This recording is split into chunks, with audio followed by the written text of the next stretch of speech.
de côté repoussé par le défenseur central bu Janki.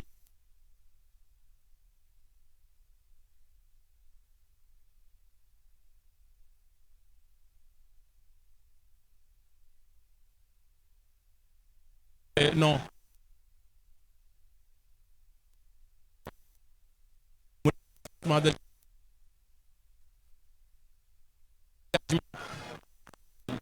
ñoom ñooy teewaat ba la ñu koy fas yéene defawaat ni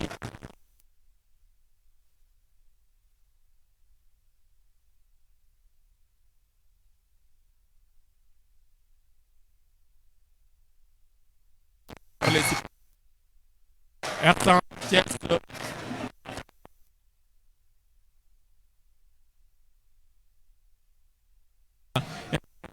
capitaine bu Janki waaye yàggul ci ay Fonseca moom mooy teewaat léegi pour défendre central ñooy Janki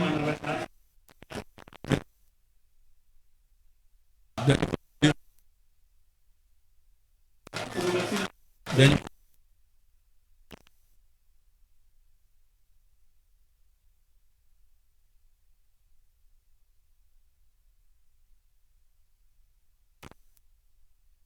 sant yi ñoom ñooy doxal noonu dañu indi bal bi noonu ci kanam dañu koy indi dans la surface qui tente un petit attention bonne sortie du portier bu Janki di moom mooy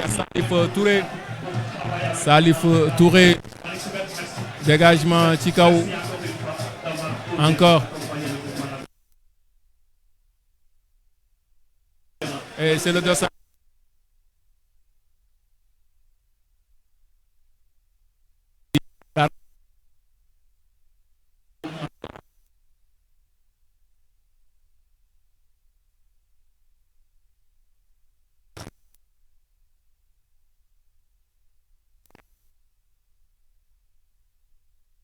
waa joueur bu Janki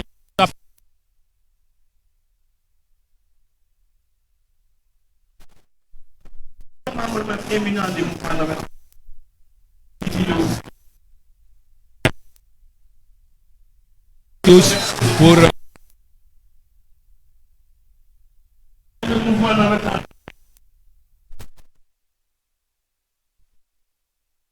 boobu ñoom ñoo ko moom encore et c'est le dossard numéro 4 qui va le tirer le dossard numéro 4 qui va tirer le coup franc mauvais tir du dossard numéro 4 et ba léegi Ersan moom moo am 1 Janki am 0 fii ci stade Maniang Soumaré ci deuxième match bi nga xamee ne moom mooy dox ci diggante Ersan ak Janki premier match Yamatooñ ak ki nga xamee ne moom mooy Jokko bu Tambacounda dañoo match nul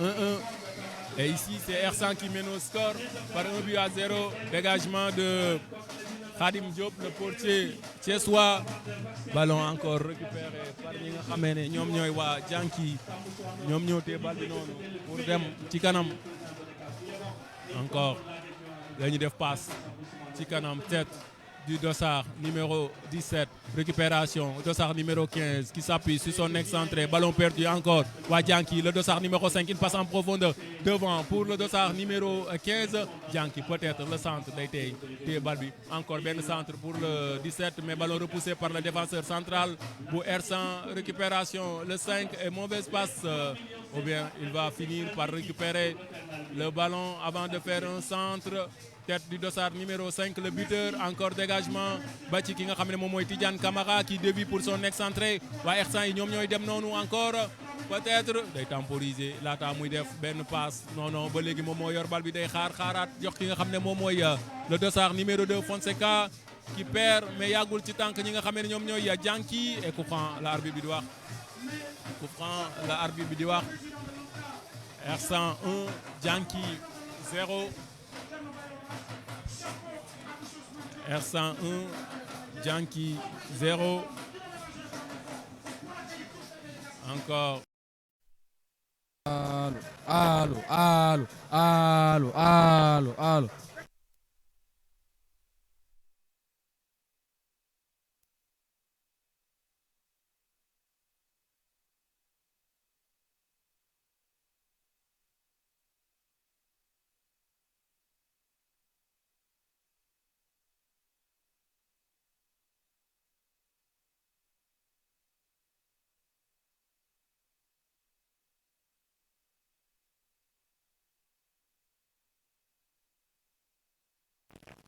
allo allo allo allo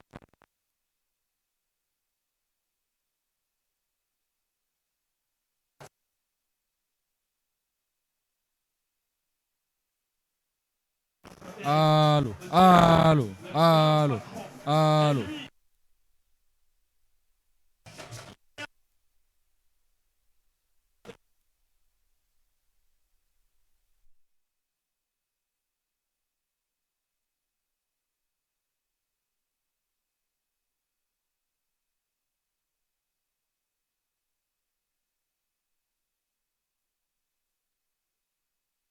allo si test micro test micro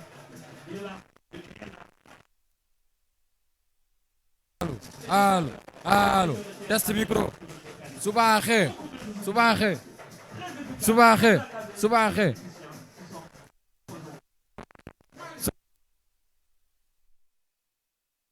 allo allo allo si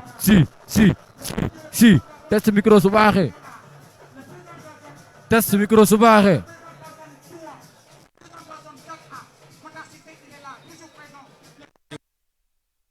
si test micro allo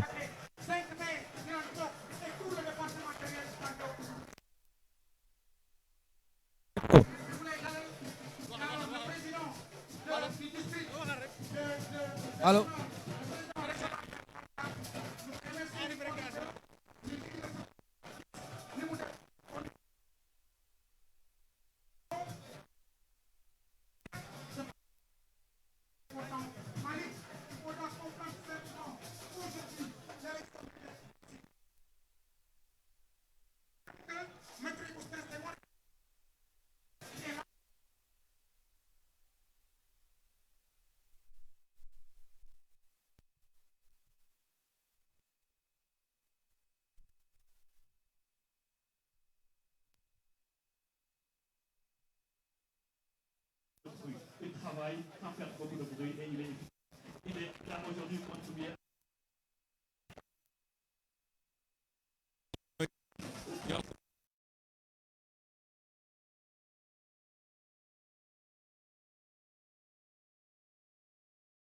un joueur avant d'obtenir une faute, l'arbitre laisse l'avantage. gars yi dañuy jouer encore waa Janki dans la boîte ndax dana mën a téye balle bi finalement touche et j'espère que l'arbitre ne va pas revenir sur la faute et touche pour R100 de Thiès.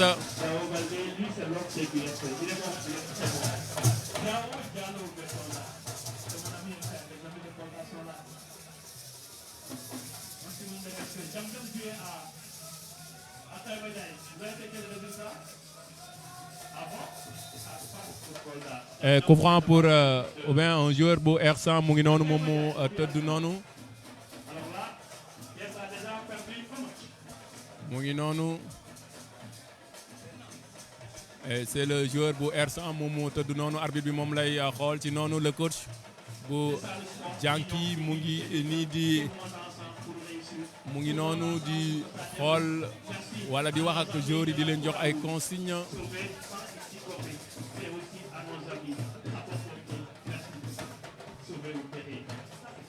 mu ngi noonu R101 Janki 0 fii ci stade Maniang Soumaré pour le compte de la première journée.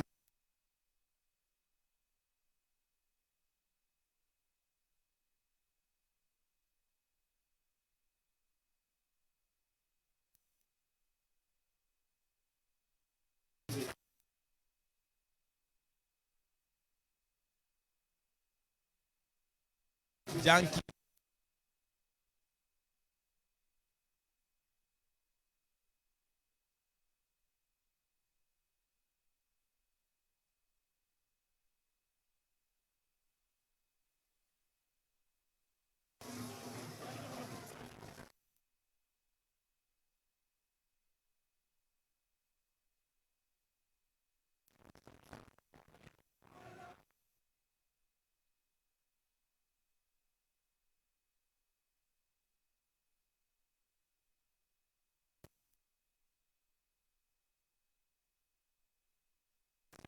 xam ne moom mooy seeni vestiaire.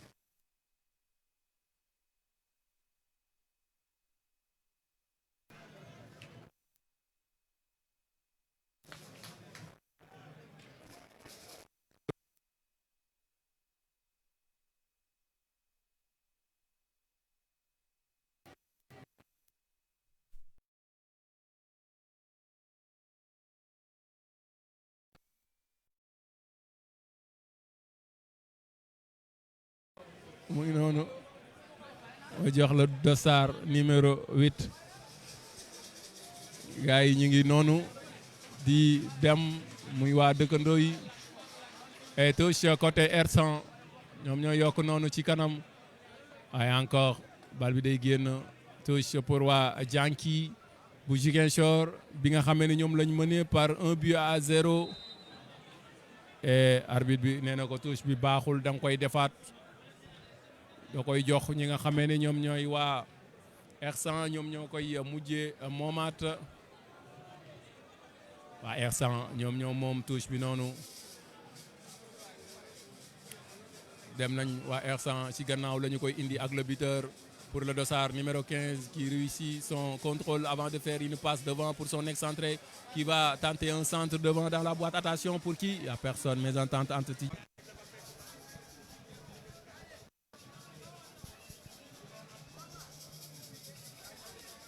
Surface, le centre est...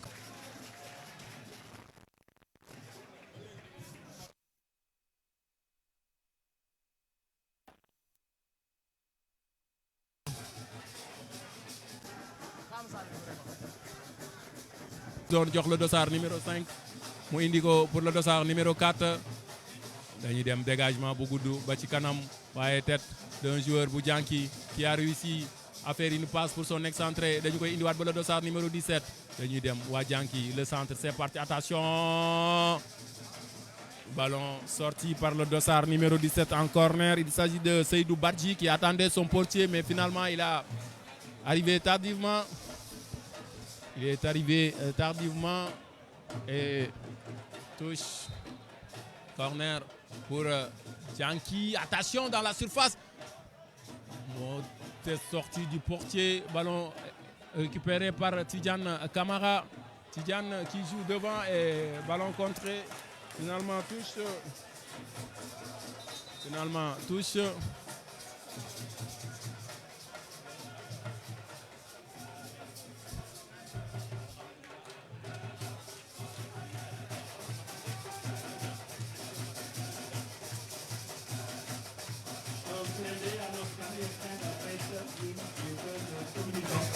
Il est bon, lui, il est très bon.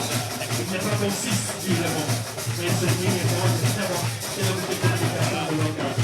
Lui, il pouvait te dire que je suis dans les instances, mais il est encore dans les instances. Et il faut avoir une chose à faire. Les choses classiques, c'est cette belle communication. Toutes les activités sont visibles, toutes les activités sont souvent en bien. Ça fait pas ça. Mettez le ball, merci, tranquillement.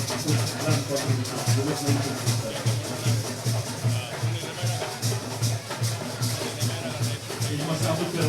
Boudala était au salon. Il est revenu en grande forme, en bonne dernière bouteille de là. Et ça a été qu'il y a une complicité entre une grande complicité entre les deux. Mais quand je vois les Ousmane, il est bien là. Tout le monde est là. Merci aussi à le revoir, qui est là à côté. C'est quelqu'un qui est dans ses pas nationales. Qui est aussi merci Degen. Et vraiment j'ai envie d'avoir à mes côtés mon ami et frère Abdou. Malheureusement, la maîtrise. Encore waa R100 à l'attaque, ballon contré et finalement bal bi day génn. Bal bi day daal di génn 5,50 m faveur Janki bu Ziguinchor et c'est le portier qui va jouer. C'est le Janki de Ziguinchor qui va jouer. Les gars yi dañuy dem yokk nañ ba ci kanam, attention, il y a pied mais l'arbitre ne dit rien. Oui, il va revenir sur la faute. Il y a un coup franc du défenseur central. Non. Gars yi dañuy jouer en tout cas pour le dossard numéro 18. Attention, le dossard numéro 8 qui récupère le ballon avant de s'appuyer sur qui pour personne actuellement day dem passe ba baaxul mooy ki nga xam ne moom mooy doog a dugg noonu attention il y a une action sur le joueur de Dianki qui a obligé l'arbitre à arrêter la partie pour le moment et R100 qui mène au score par 1-0. ñu ngi noonu joueur bi moom la ñu xool noonu pour mu jug su ko defee waaye arbitre bi woon na ñi nga xam ne ñoom ñooy secouriste yi pour ñu ñëw xool ko muy waa Croix-Rouge ak ñi nga xam ne ñoom ñoo fare ci équipe bi di Dianki fii ci stade Maniang Soumaré pour le compte de la première journée.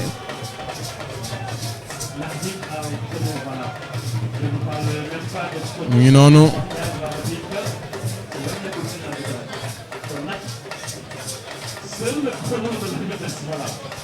Encore waa Dianki, le jeu se reprend. Dianki avec le dossard numéro 5 qui cherche un partenaire. Il va jouer derrière pour son défenseur central. Une longue passe devant tête d'un joueur de R100. Est-ce qu'il va laisser le ballon filer en corner? Mais non, de côté, dépassement de jambes, dugg ci surface de réparation. Le centre, c'est parti. Encore dégagé par un joueur pour R100. Récupération, le dossard numéro 7 pour le dossard numéro 6. Encore une passe, ballon intercepté par un joueur de R100 qui met le ballon en touche, applaudi par ses supporters. Touche pour Dianki. Touche pour Dianki. Encore waa Dianki ñoom ñoo téye bal bi noonu, il va essayer de tourner et arbitre bi nee na dara amul. waa R100 yi ñoom ñooy téye dañuy dégager génne def benn passe ci kanam pour le dossard numéro 15 qui s'appuie pour son excentré libre ci zone am day dem xool ku ko neex peut-être mu jox la bal waaye ba léegi accélération bi day des indi na ko ci kanam. Attention, bonne sortie du portier de Dianki qui joue rapidement avec son latéral qui élimine un joueur bu R100 def benn course bu gudd yokk ci kanam pour le dossard numéro 5 une de réussi. Malheureusement il a mal négocié son contrôle et bon tacle du défenseur central bu R100 et touche pour les Ziguinchorois. mu ngi noonu, touche pour les Ziguinchorois, touche encore, touche. Et le centre c'est parti, attention, ballon bien capté par le portier des Thiessois qui prend tout son temps avant de faire un dégagement peut-être. ñu ngi noonu, dégagement côté Thiès. Attention. Encore 5,50 m faveur Dianki qui joue pour le dossard numéro 7, talonnade pour le 8.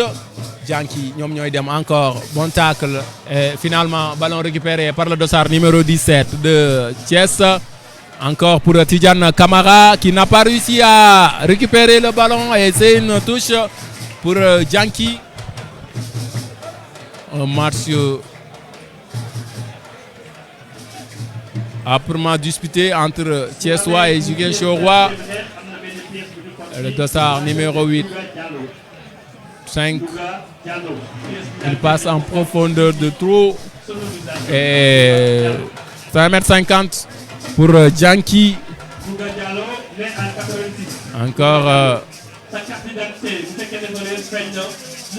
Encore pour waa Dianki. Dianki pour son excentré de indiwaat pour personne le dossard numéro 17 moom mooy téye bal bi dégagé ko mais ballon intercepté et c'est le capitaine bu Dianki qui décale côté droit pour le dossard numéro 8. Passement de jambe peut-être pour entrer dans la surface de réparation. Ballon, il perd le ballon, récupération le dossard numéro 17 pour le 8 R100 ñoom ñooy doxal qui cherche Tidiane qui perd tête d'un joueur bu Dianki ba ci son latéral qui met pour le 5 capitaine moom mooy tourner waat noonu avant d'obtenir une faute. Il n'est pas content avec son coach qui ne cesse de les crier et le centre c'est parti, mauvais centre du joueur de Dianki. Il n'a pas bien cadré son centre. Et 5,50 m faveur R100 de Thiès. L'arbitre va le donner un carton jaune parce qu'il a vu que le portier day rey temps bi mu ngi noonu carton jaune lañ koy daal di jox moom le portier de R100 mu ngi noonu arbitre bi mu ngi noonu wax na ak moom mais gardien bi d'accordul ak li nga xamee ne moom mooy carton bi mu ko daal di jox ñu ngi noonu ñoom ñoo ngay doxal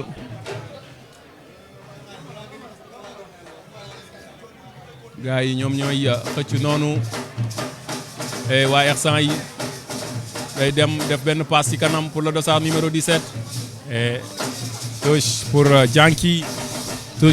Dianky de Ziguinchor qui joue peut-être rapidement pour le dossard numéro 5 gars yi dañuy doxal dem indi nañ jàppandi nañ arbitre bi dañ ko bës daa di nekk coup franc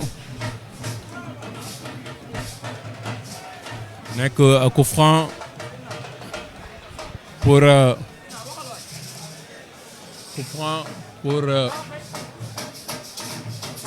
Dianky. Un coup franc comme ñi nga xamee ne ñoom ñooy waa R100 bi tout à l'heure on va regarder ce qu'il va donner. Coup franc pour Dianky. Coup franc bien placé peut-être un bon centre ferait l'affaire des Ziguinchorois ñu xool lan lay joxe moom waa Dianky ci coup franc bi nga xamee ne daal dinañu koy am. Et le coup de sifflet est donné, c'est parti dans la boîte, attention, bien capté par le portier thiessois. Goal bi rek la ko daal di sexal mu jàpp ko tranquillement moom le portier de Seneps. Long dégagement mais pour personne, repoussé par la défense. Tidiane à la récupération qui joue pour le dossard numéro 14 qui s'appuie sur Tidiane, encore un tir contré, encore Tidiane à la récupération, une passe en profondeur.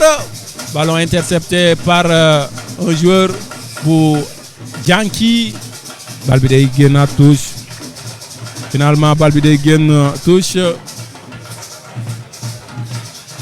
Bal bi day génn touche ginnaaw 26 minutes yu ñu joué ñàkkul ne fii ak 4 minutes ñu mayaat leen li nga xamee ne moom mooy 2 minutes pour ñu mën a naani ndox. Dañoo nekk ci jamonoy Covid. mu bokk ci protocole sanitaire bi footballal 75 minutes may ñëw naan ñu may la 2 minutes footballal 30 minutes nga ñëw ñu may la 2 minutes encore waaye dañuy dem pour waa Dianky ballon perdu waaye yàggul ci tànk waa ñi nga xamee ne ñoom ñooy R100 yi dañuy jël bal bi jox ki nga xam ne moom mooy le dossard numéro 7 pour le 8 encore waa Dianky pour le capitaine moom mooy tey day éliminer def benn passe ci kanam pour le dossard numéro 17 qui n'a pas bien contrôlé son ballon.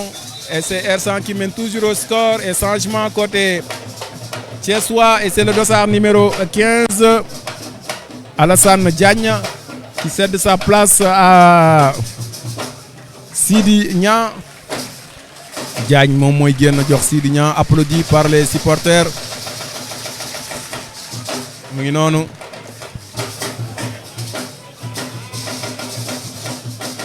changement mu ngi noonu côté Seneps.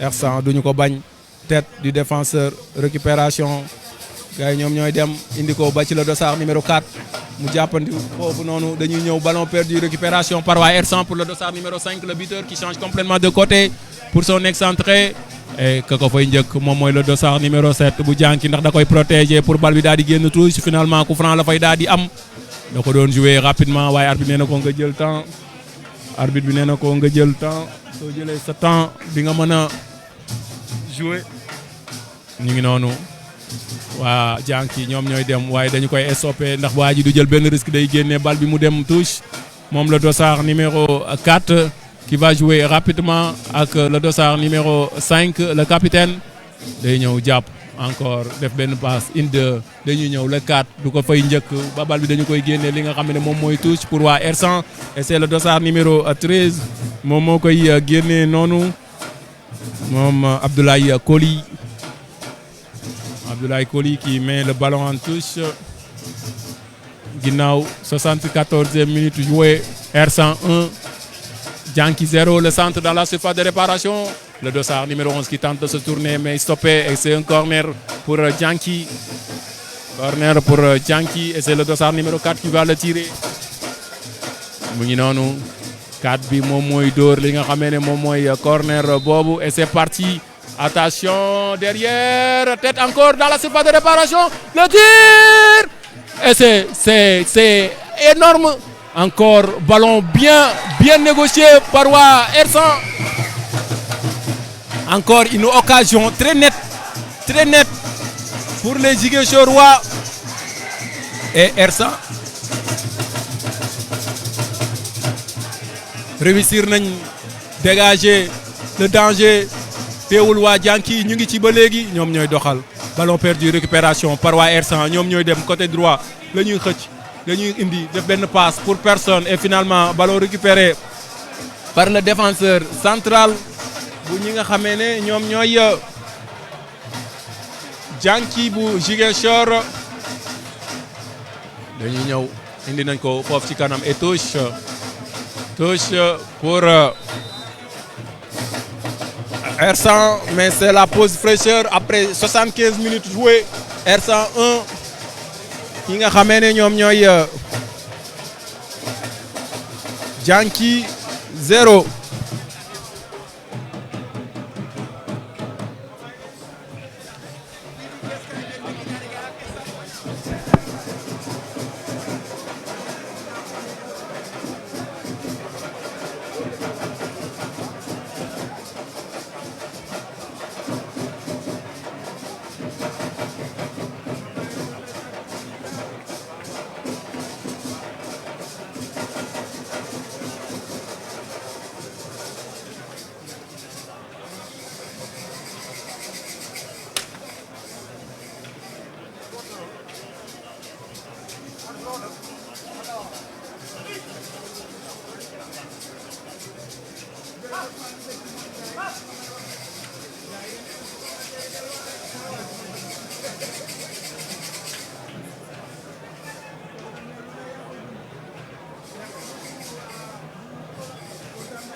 La reprise ici au stade Maniang Soumaré après 75 minutes jouées ñu toog li nga xamee ni moom mooy 2 minutes de pause fraîcheur bi nga xamee ne dafa bokk ci protocole sanitaire bi.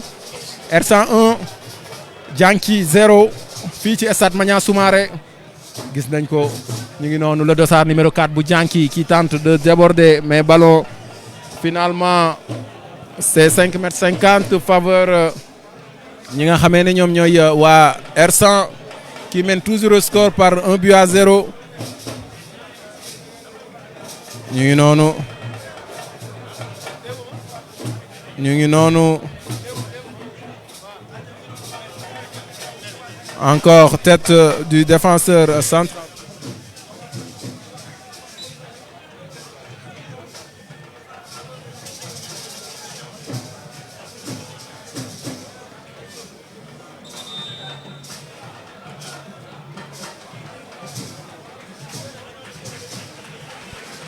Et changement côté R100 et le dossard numéro 14 moom mooy génn jox le dossard numéro 11 muy Mohamed Tine mooy jël place ki nga xamee ne moom mooy Yaya Baldé mi ngi noonu R100 qui mène toujours au score par 1-0, but marqué par le dossard numéro 5. Troisième match bi nga xamee ne moom mooy tëj journée bi tey fas yéene dox ci ki nga xamee ne moom mooy ASEC Ndargu Ndaw ak ñi nga xamee ne ñoom ñooy waa dëkkandoo. Il passe en profondeur pour le dossard numéro 11, bien ceinturé par le défenseur, et corner dixit monsieur l'arbitre. Corner pour R100. Corner pour R100. Corner bien tiré.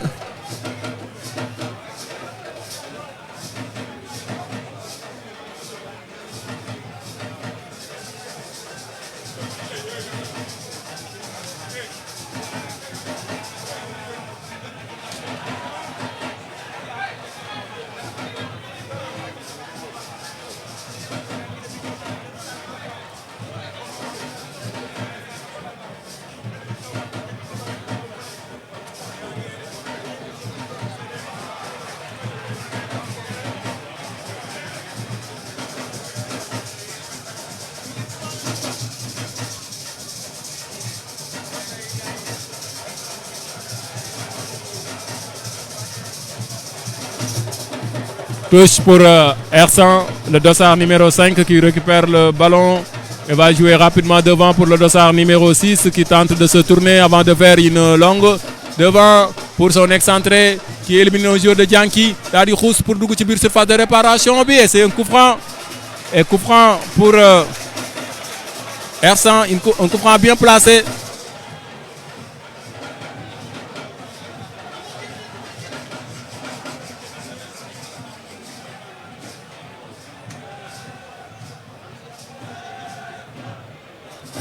mu ngi noonu un coup franc bien placé pour waa R100 après 80 minutes jouées, et c'est R100 qui mène toujours au score par 1-0 depuis la première période par le dossard numéro 5 Balla Moussa Guissé moom moo daa di dugal li nga xamee ne moom mooy but bu R100 fii ci stade Maniang Soumaré, te un coup franc bien placé pour waa R100 yi. Un mur à 4 ba 5 la ki nga xamee ne moom mooy le portier bu Djanki daa di def moom Salif Touré, et c'est le dossard numéro 6. Non, il va le laisser en haut. Ballon mal négocié. Et 5,50 m.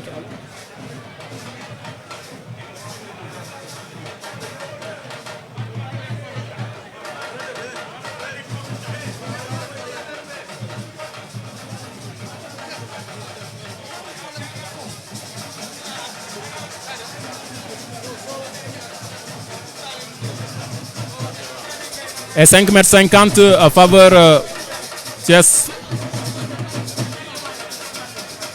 5,50 m. Encore pour Djanki, le dossard numéro 17 qui va jouer devant pour le dossard numéro 17, et ballon bien protégé, et touche pour R100. Touche pour R100. Touche pour R100. Touche pour R100. Encore le dossard numéro 17 et coup franc. Coup franc pour ou bien touche pour R100. Encore le ballon repoussé, récupération R100. Yagul ci seeni tànk, le dossard numéro 11 bu Djank. Attention, quel tacle, un tacle très sévère du buteur qui va écoper un carton jaune. Non, ouais, il va écoper un carton jaune, le buteur. Balla Moussa Guissé qui opte Un carton jaune après un tacle sévère sur un joueur de Janki de Ziguinchor. Un coup franc tiré. Attention, la tête pour le dossard numéro 11 qui va contrôler le ballon. Le centre, c'est parti encore dans la surface. Tête d'un défenseur pour Ersan. Et corner pour Janki qui pousse. Janki qui pousse pour revenir au score avant la fin du temps réglementaire. Est-ce qu'il va réussir à le faire? Moom mi nga xamee ne ñoom ñooy waa Janki ñu daal di xool. Un corner pour le dossard numéro 4 moom moo koy dóor. Le dossard numéro 4 moom mooy dóor. 4 c'est parti encore dans la boîte. Un tiré raté et c'est le dossard numéro 11 moom mooy jël bal bi noonu pour dem fi nga xamee ne moom mooy ci kaw def benn xuusaat. Bon tacle, quel tacle du défenseur bu ñi nga xamee ne ñoom ñooy Janki récupéré waat ko yàggul ci seeni tànk waa Ersan ñoom ñoo koy jël indi ko ba ci le dossard numéro 3 mu daal di koy indi ko perdre encore waa Janki ñoom ñoo ko jël ak le dossard numéro 5 ballon perdu encore waa Janki ñoom ñooy jël.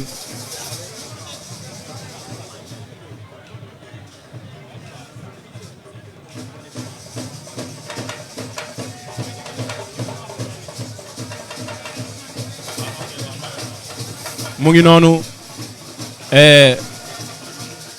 coup franc pour ñi nga xamee ne ñoom ñooy Janki rapidement joué ballon perdu encore récupéré par waa Ersan ak le dossard numéro 2 gars yi dañuy joué ñoom ñooy indi noonu ba ci kanam indi ko yokku fële mu daal di dem touche et changement côté Janki changement côté Janki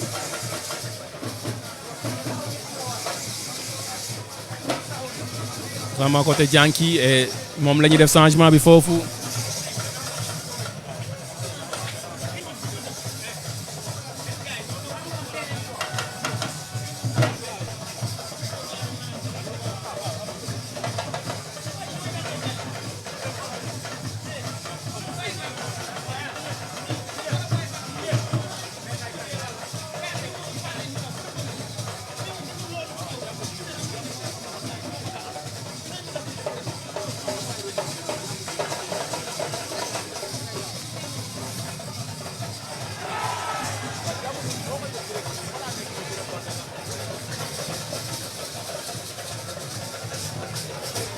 Doudou Yakate 5 mètres 50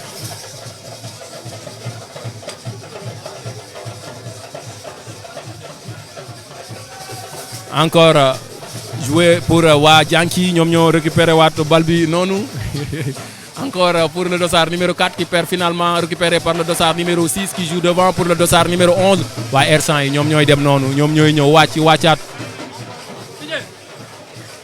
ñoom ñooy ñëw wàccaat indi nañ ko tacle ba day dem le centre c'est parti pour waa Ersan dans la surface de réparation ballon mal négocié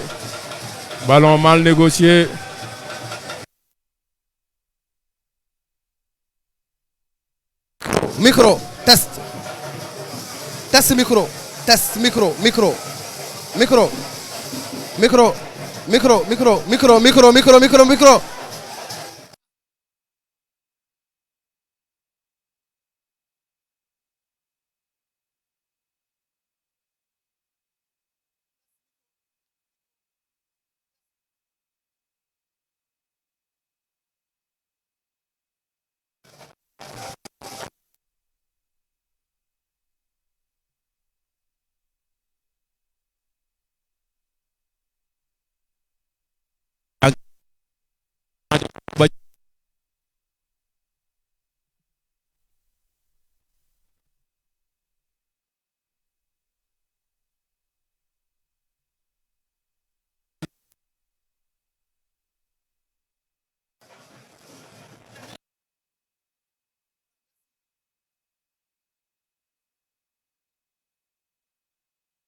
Allo.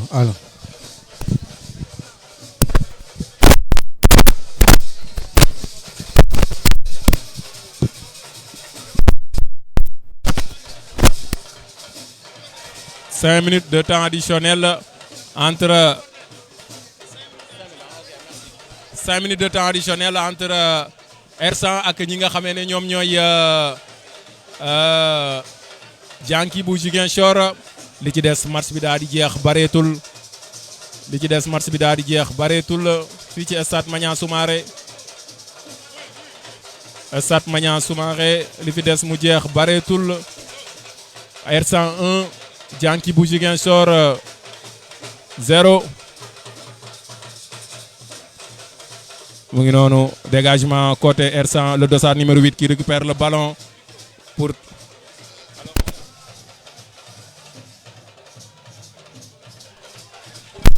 encore tête d'un joueur de Janki pour le dossard numéro 13 qui joue une passe en profondeur, récupération, touche pour Janki de Ziguinchor qui cherche à revenir au score peut-être avant la fin du temps réglementaire. À rappeler que c'est 5 minutes lañ ci daal di yokku. Non, dégagement côté Janki, ballon récupéré par un joueur, le dossard numéro 8.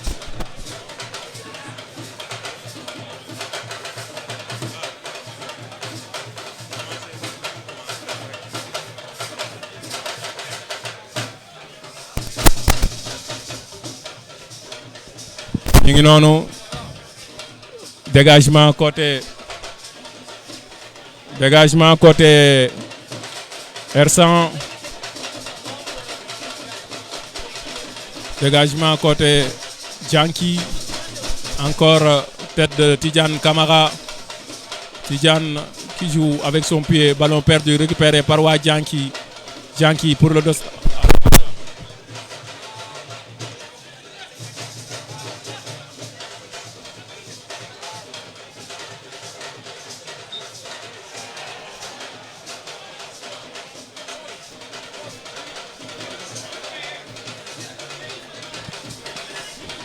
Coup franc rapidement joué côté Janki, repoussé par la défense bu R100. ñoom ñoo teewaat bal bi noonu indi nañ ko ci côté gauche bi pour jouer peut-être rapidement encore, et c'est Janki qui a l'action, passement de jambes et il n'y a rien. 5,50 m dit monsieur l'arbitre, et peut-être c'est dans quelques instants la fin de cette rencontre opposant R100 à Janki, et c'est R100 qui mène au score par 1-0. R100 qui mène par 1-0. L'arbitre ne tardera pas à siffler la fin de cette rencontre. Dégagement du portier de R100, tête encore d'un joueur thiessois. Récupération pour Janki qui met le ballon derrière. Et c'est le dossard numéro 3 qui récupère peut-être pour mettre le ballon devant. Encore dañuy ñëw xeex ñoom waa Janki indi nañ ko ba ci kanam, yokk pour le dossard numéro 17 dans la surface de réparation. Et corner pour Janki de Ziguinchor. On va voir qu'est-ce que ce corner va donner comme avantage pour ñi nga xamee ne ñoom ñooy ils vont le jouer à la remoise. Peut-être le centre, c'est parti, contré par un joueur bu R100, récupéré par le dossard numéro 2. ñoom ñooy ñëw indi ko ba ci kanam jox ki nga xam ne moom mooy le dossard numéro 11, waaye ballon intercepté par le défenseur. Encore waa Janki ñoom ñooy ñëw ak le dossard numéro 8 qui élimine un joueur avant de commettre une faute sur un joueur de R100 qui va tuer sûrement quelques secondes. mu ngi noonu njàmbu R100 1, Janki de Ziguinchor 0. ñoom ñooy doxal noonu ba léegi joxe guñ dara, ñoom la ñuy def noonu.